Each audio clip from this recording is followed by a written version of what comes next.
guess who reached her Goodreads goal? Guess who reached her Goodreads goal? Guess who?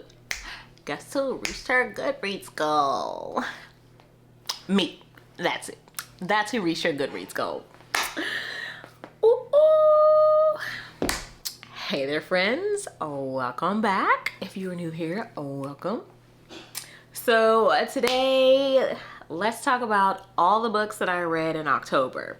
But first, yes, your girl reached her Goodreads goal. Yay!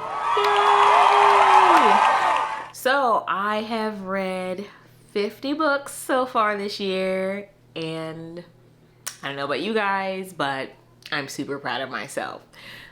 I don't know that I have ever read 50 books in an entire year. Not only did I reach my Goodreads goal of 50 books, I read 8 books in the month of October, which so far this year, that is the most books that I have read in a month. So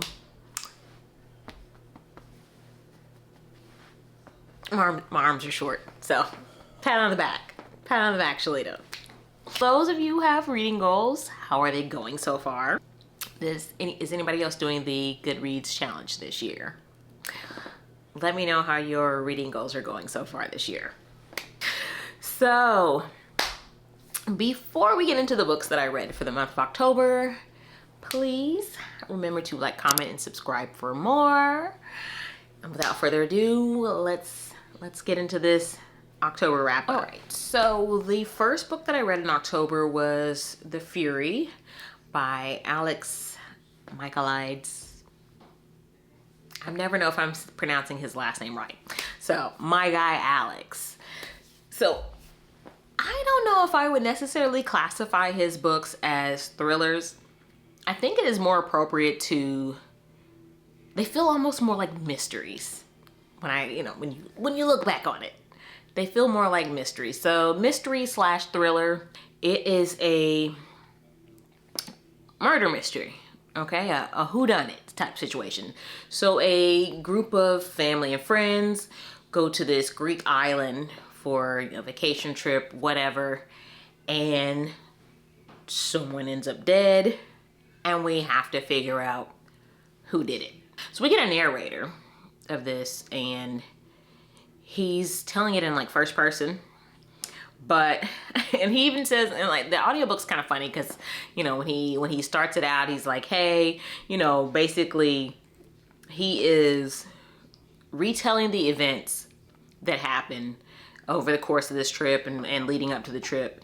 He's telling, his perspective, of course, of things, and also the stories and accounts that others have told him, like basically in his efforts to, sleuth out the case. He's kind of regurgitating to us, information that's been told to him.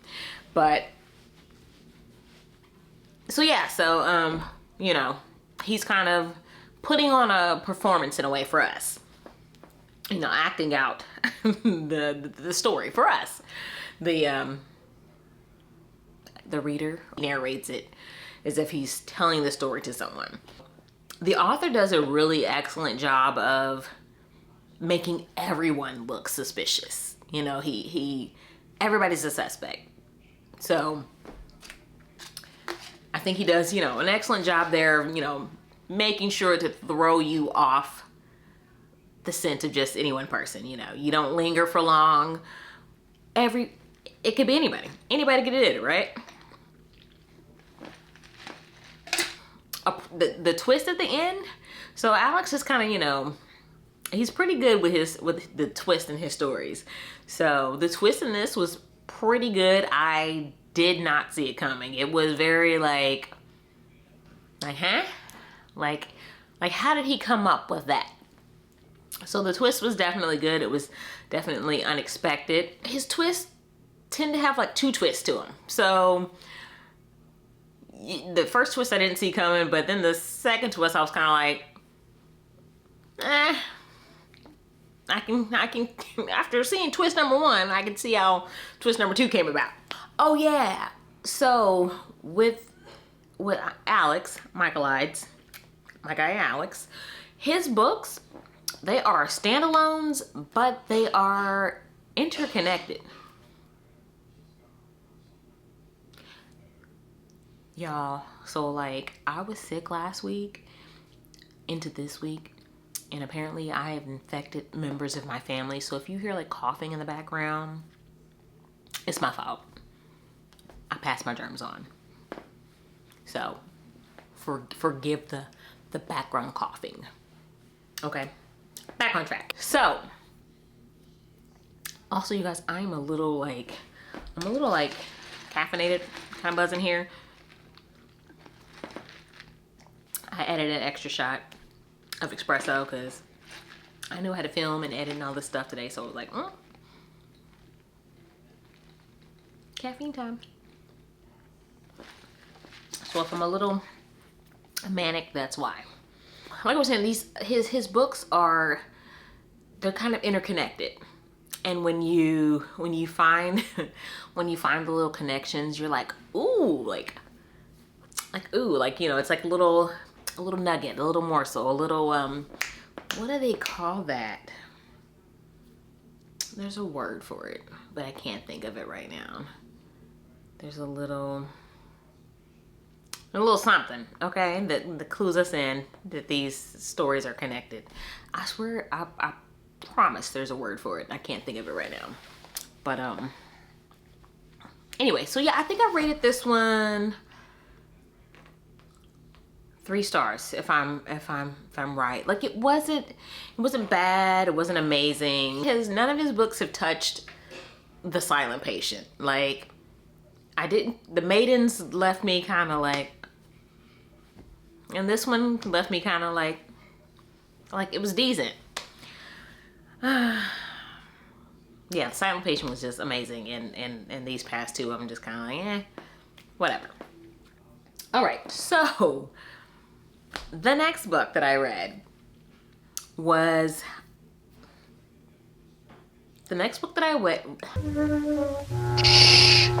Be very, very quiet. I'm hunting rabbits. The next book that I read was Why We Really Love Dogs. And I don't even have the author's name, but I'm going to insert it here. So let's just talk about this one. So I almost didn't count this book because it was just, let's turn off my notifications. How about that, Shalita? Anyway, so this book was just sitting at the, sitting at the doctor's office. And I took my daughter to an appointment. And I just, you know, it's a coffee table book, right? So I just like lean over and I started flipping through it. And I'm like, ooh, doggies. And then I just kept flipping and reading. So I wasn't just, you know, it wasn't just a picture book. There were actually, you know, words and sentences. So my initial intentions was just to flip through and look at the pictures. But then I continued to read it. There's no way to rate this book. There's no rating for this. It's just a cute ass book full of pictures of adorable fur babies. So, but hey, I read it.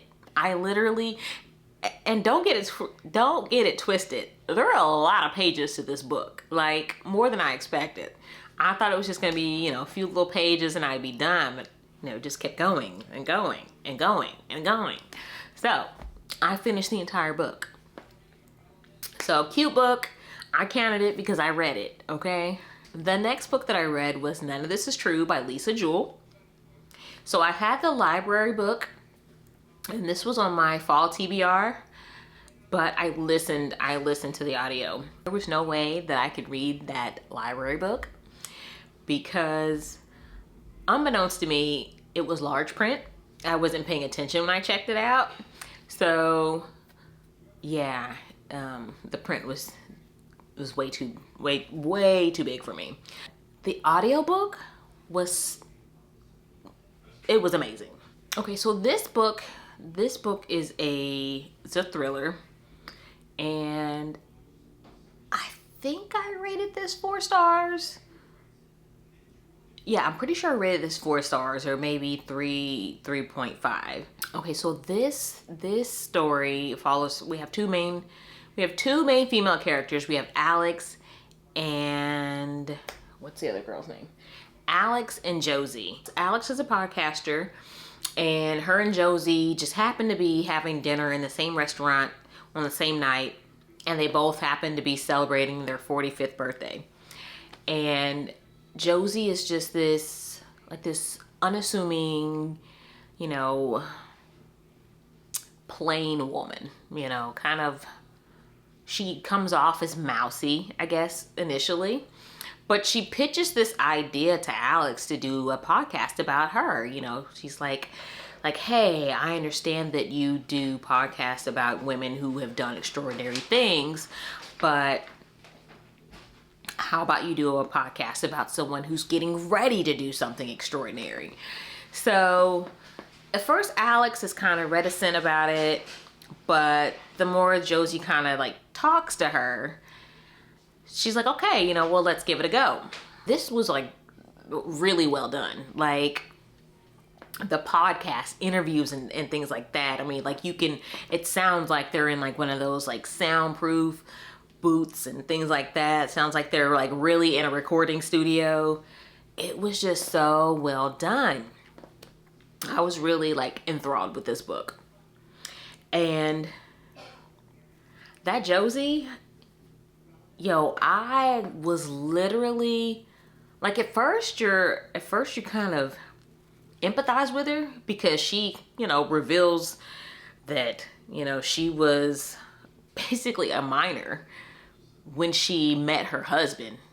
So her husband's a dead ass pedophile. Legit. I think she reveals that she was 13 when she met her husband, and he was in his 30s or 40s, something like that. And then, so you're kind of empathizing with her, oh my, okay, well, we can kind of see why she's possibly the way she is. I mean, she even, discloses, I guess, that her mom wasn't very protective and things like that. But then as the story goes on, Josie is cunning and manipulative, and I just started having this visceral reaction to her. Alex, how are you not seeing this woman for what she is? How are you? It was wild. This was a wild book, and Josie just got under my skin, y'all. Seriously, I had to react. I would just be listening to it, and I'm just oh my God. I am just, she is, oh, it just creeped you out. The things that she was doing, the lengths that she was willing to go. Yeah, she creeped me out. She was definitely just think of every movie that you have ever seen where a woman is in a stalker type role. She's, Jennifer Jason Leigh in Single White Female. She's Glenn Close in Fatal Attraction. She just, what was that? There was a movie with, I don't know. She just every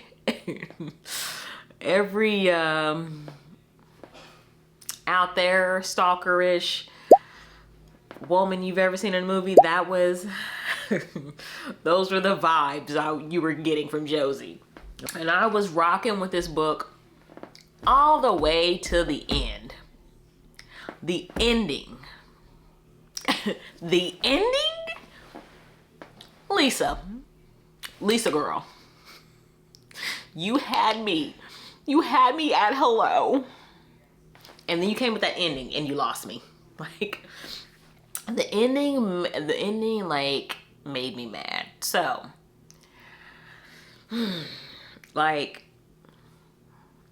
if you don't stand on business the entire book and then give me that ending. No.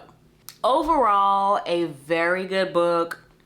The ending just made me mad, but it doesn't negate the fact that the rest of the book was really good. It did shave off a little bit of my rating a little bit, I think, but it was still a really good book. Okay, so the next book that I read was Fall Shook Up by Piper Sheldon. This book is a part of an interconnected series. So it's a standalone, but like I said, it's part of an interconnected series. And the cool thing, or the interesting thing about this interconnected series, is each book is written by a different author. This book was so cute. It definitely gave like full on Hallmark vibes. Like, it was just cute. It was adorable. So it's this small town romance, grumpy sunshine situation. So we have our two mains. We have Claire and Levi. Claire's in a relationship that ends abruptly. She's a journalist, writer, blogger, something to that effect. She's a journalist. And like I said, her relationship ends abruptly. So she has to find, housing quick, fast, and in a hurry. She rents a guest house from Levi. Levi is just this, he's grumpy. So he's got his own, his own backstory, his own issues and problems and things that, that has contributed to why he is the way he is. He's just very closed off, very reserved.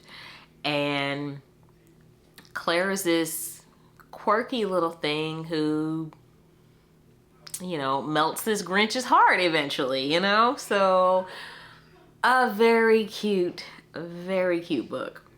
There's even like a fall festival scene, and they're dancing. It made you kind of, you felt your little cheeks hurting because you're grinning. It was really cute. So loved it. I think I gave this one 4 stars. Oh, here I am talking about it, and I have it. I mean, look at that. Look at the cover. It's giving all the fall vibes, right?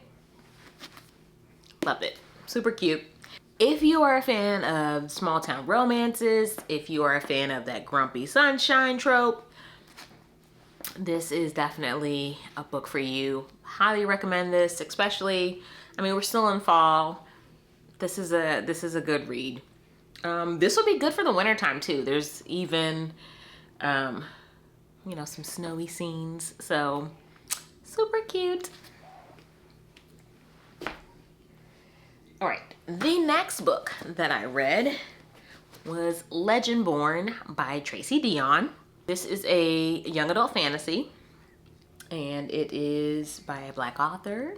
Our main character is a young Black woman, so hooray for representation there. So this is a King Arthur retelling. So I primarily listened to this on audio. I really wish that I had read this more physically, or at least read the physical along with listening to the audiobook, because it was a little confusing in the beginning, just figuring out the magic system in this. So I think that I would have processed it and received that information a lot better if I had read it physically. I would have been able to annotate and things like that. So if you are going to read this book, I highly recommend, if you're an audiobook lover, pick up the physical book as well, just to kind of, or read the ebook. So we have our main character Bree, who is in a program at I think it's North Carolina University, and it's like a early admittance program for high school students. So Bree's mother has recently passed away, so we're going on this journey with Bree, while she navigates her grief. And then she learns that magic is real. She gets involved with a group of kids who are basically like the descendants of the Knights of the Round Table. So this is a really, really great book. I think this is a good fantasy for people who are new to fantasy because it is set in such a contemporary, modern setting. You know, it's set at a university that we all recognize. You know, it's based in the United States. It has a lot of, you know, pop culture references. So I think that this would make fantasy more easily digestible for people who are new to fantasy, even though it is heavy on the details. So like I said, read it physically so you can take notes and things like that. This book, I think this is also a good book, especially for young adults, in the way that it handles like social and political issues, such as like racism, sexism. There's a lot of representation in this. You know, we have a lot of characters from different ethnic backgrounds, different socioeconomical backgrounds. We have a non-binary character in here. So I think that this book does a great job at tying in, you know, real world issues into the fantasy world. So I'm looking at my notes.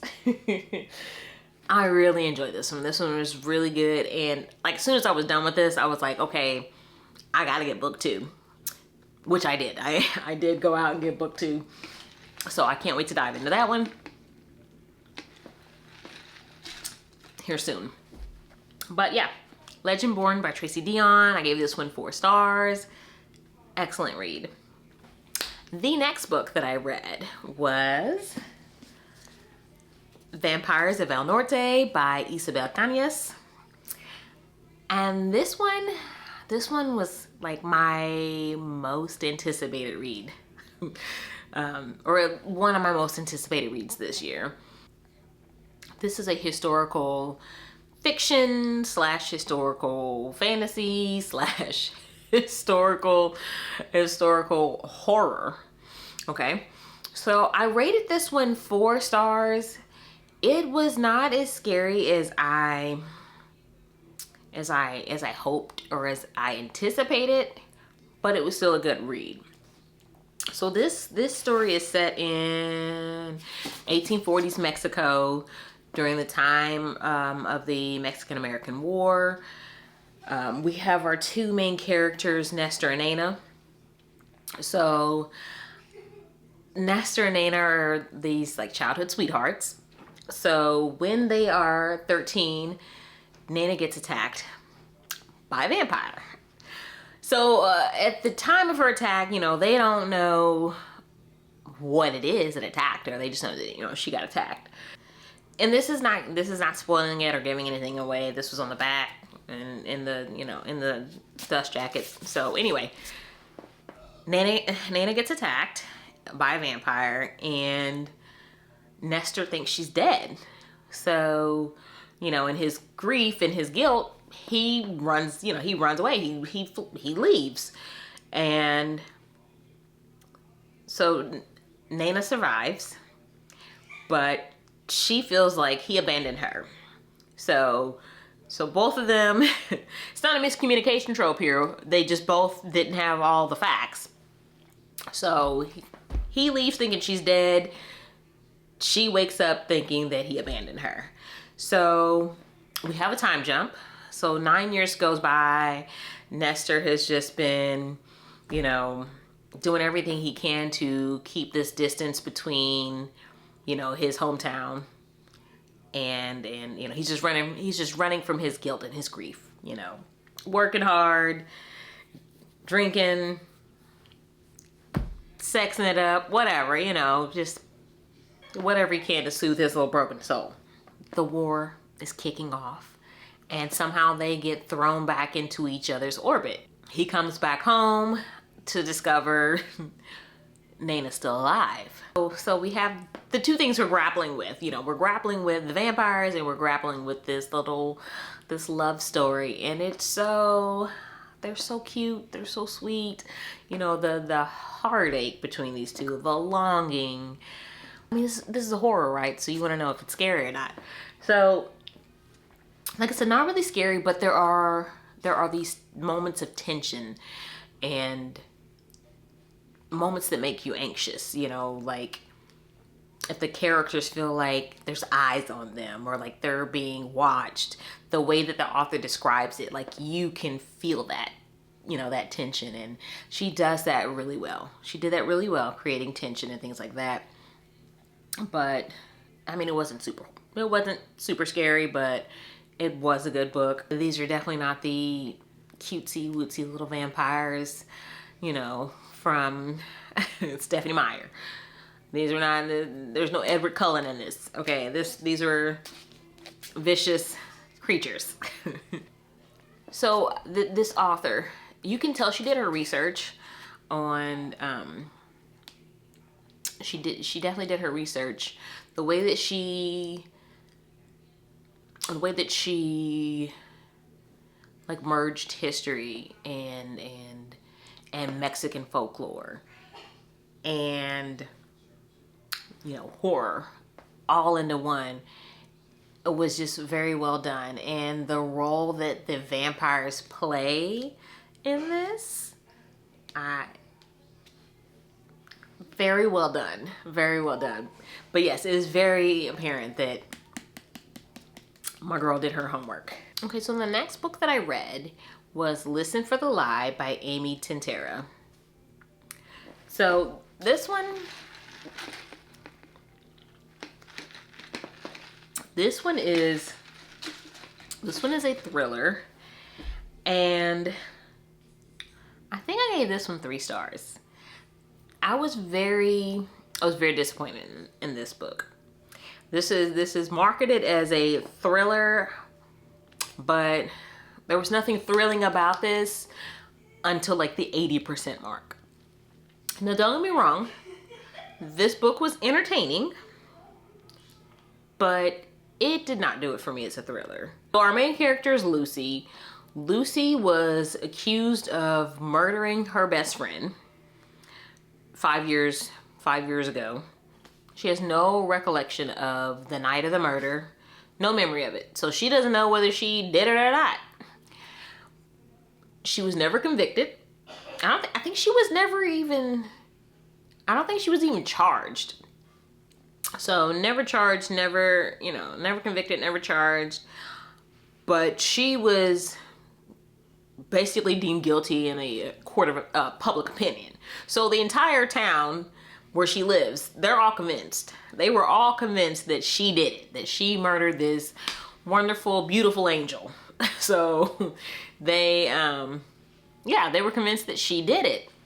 So anyway, so Lucy has moved on with her life. She's, she's from I think Texas. I think it was a small town in Texas. She moves all the way to Los Angeles. And 5 years has gone by since that happened.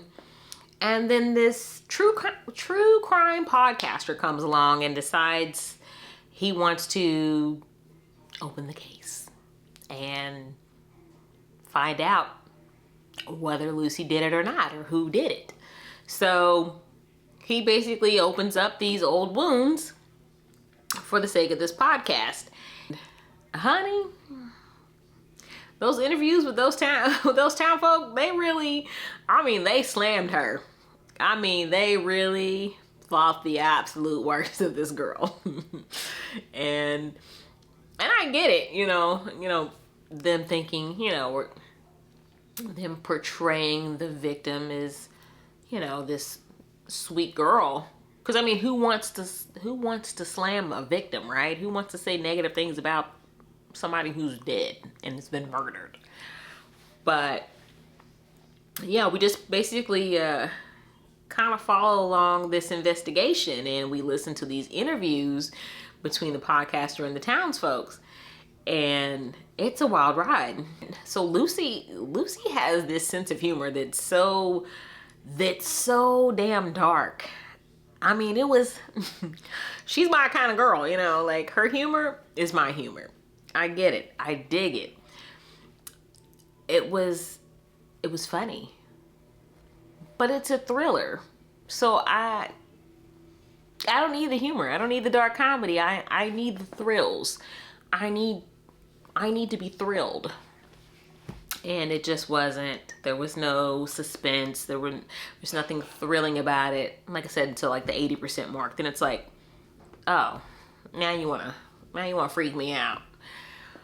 So yeah, I think I gave this a three stars, maybe 3.5, just for the entertainment value. Like I said, Lucy was funny, had a lot of dark humor in it, but this is supposed to be a thriller.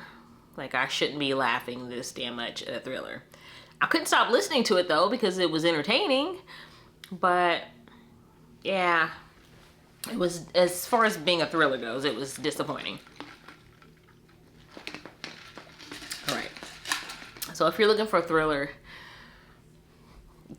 I'm pretty sure there's plenty of better options out there. Honestly, I don't understand how people are raving about this book so much. Like, how?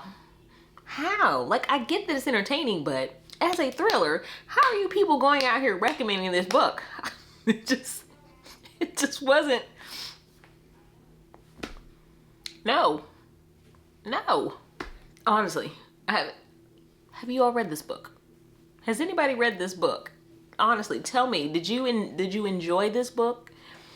Would you classify this as a thriller? All right, so the last book that I read was The Silence by Tim Levin. So this book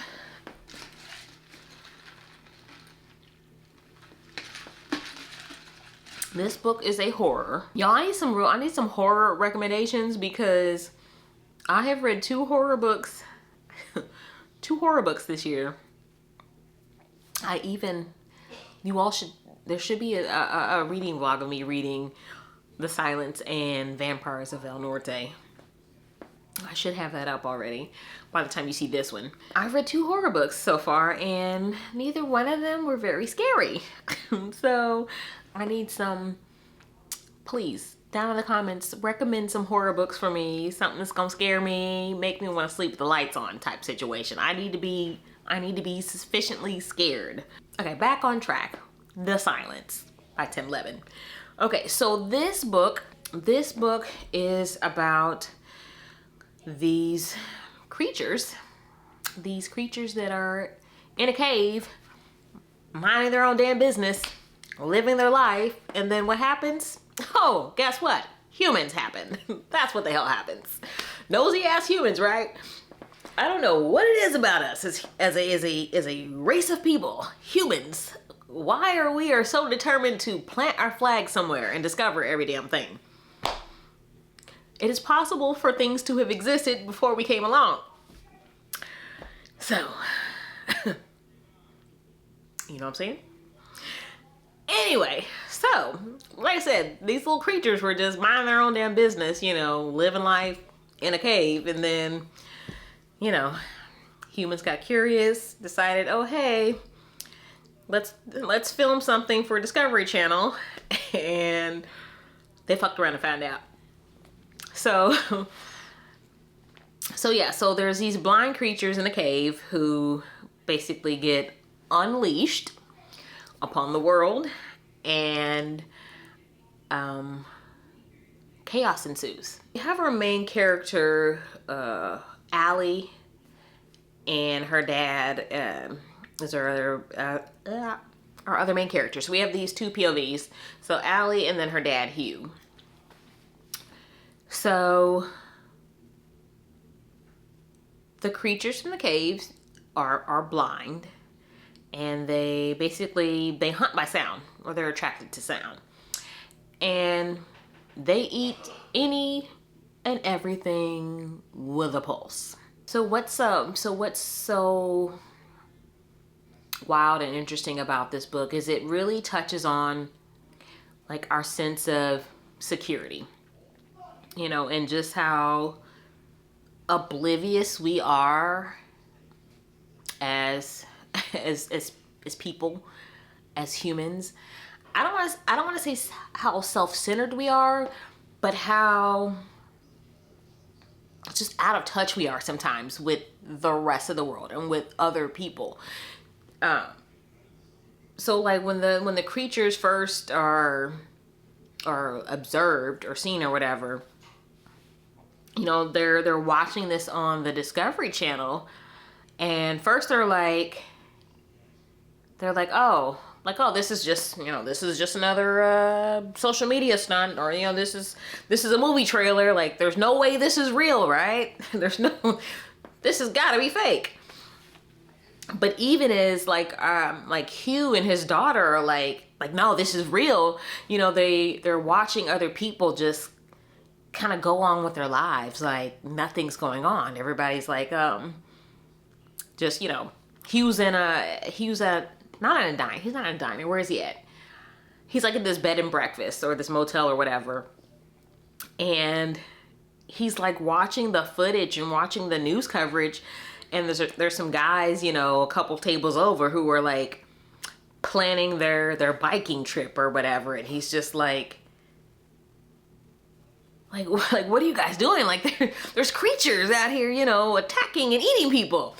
And people are just oblivious to it. And not only, it's not just that they're oblivious to it, but you keep getting these comments from people who are like, oh, well, that's happening over there. That's so far away from us. Like, that could never happen to us. You know, that's happening to that country over there. That's so far away from us. Like, that'll never happen here. Oh, they'll stop that before it gets here, you know, type situation. So I feel like this book was about so much more than just the creatures. You know, I feel like it was definitely like a glimpse inside a glimpse at us, like a human study, like, you know, like how we respond and react to, you know, things that are happening in the world. So yeah, just this bystander effect. You know, we're just watching the world descend into chaos, but that's somebody else's damn problem, right? Like I said, not super scary. Now y'all know I cried, right? You know I cried, right? I probably cried like 3 times in this book. Probably like 3 times. Because you know how it goes in scary movies. They make you get invested in characters, and then they kill them. So yeah, I cried like 3 times. But I mean, not like my full-on, like, it wasn't a full-on Brittany Cherry, Kennedy Ryan boohoo session, but I cried at least 3 times. So a good book. I think I rated it like 3 stars. So it was mid, but not bad, not superb, not off the chart great, but, you know, still a decent enough book. That is all that I have for you guys. These are all the books that I read in October. Have you guys read any of these? Anybody read any of these? Anybody read any of those? So if you made it to the end of the video, thank you so much for watching. And please remember, please